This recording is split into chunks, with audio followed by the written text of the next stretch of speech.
Muy buenas, mi nombre es Anderson Jiménez Torres, soy estudiante de la UNAT de Ingeniería en Sistemas. En esta ocasión estoy con la materia de Física Electrónica y voy a hacer un pequeño video de la unidad 1 de unos temas de investigación. Muestro mi documento de identidad para prueba de ello.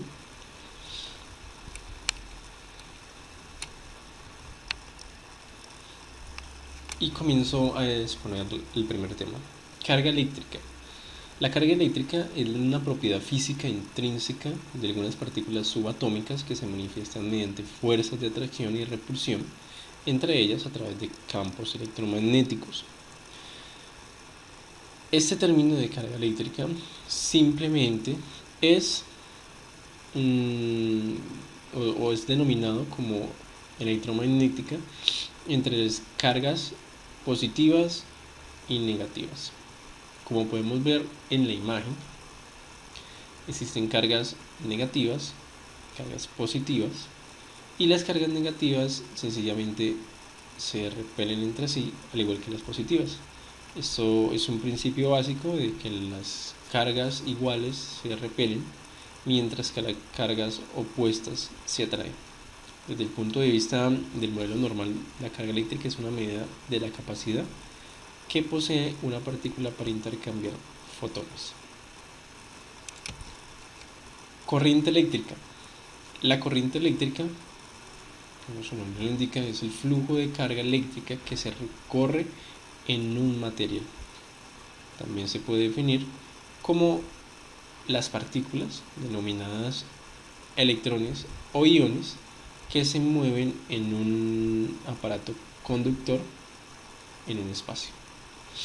También podemos ver la imagen que tenemos aquí, y esta imagen tenemos una batería, tenemos un medio conductor, por así decirlo, y vemos como los iones o electrones se mueven de un lado a otro.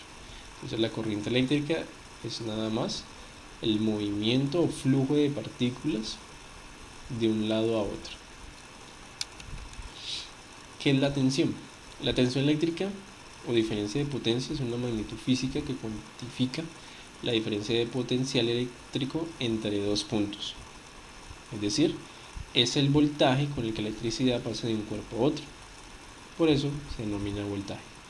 La unidad de medida, el voltio.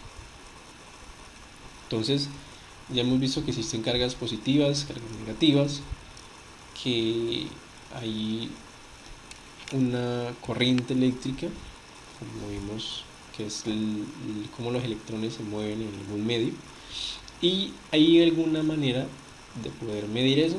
Si la hay, existe una medida que es el voltaje o el voltio, representado con una V, y es simplemente la cantidad de tensión que está pasando de un lado a otro.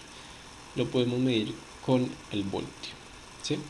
La RAE define la tensión eléctrica como el voltaje con el que se realiza una transmisión de energía eléctrica entre dos polos.